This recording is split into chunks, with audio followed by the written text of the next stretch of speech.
ہم کو حمیدی نے یہ حدیث بیان کی، انہوں نے کہا کہ ہم کو سفیان نے یہ حدیث بیان کی، وہ کہتے ہیں ہم کو یحییٰ بن سعید انصاری نے یہ حدیث بیان کی،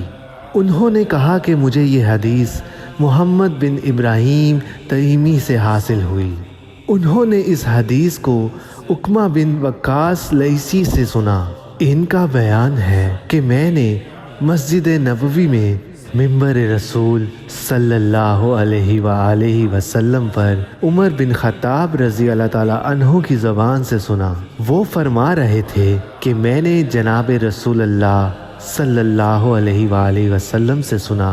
آپ صلی اللہ علیہ وآلہ وسلم فرما رہے تھے کہ تمام اعمال کا دار و مدار نیت پر ہے، اور ہر عمل کا نتیجہ ہر انسان کو اس کی نیت کے مطابق ہی ملے گا۔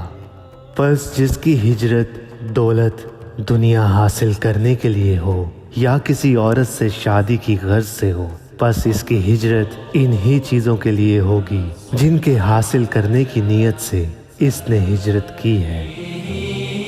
وصحبه وسلم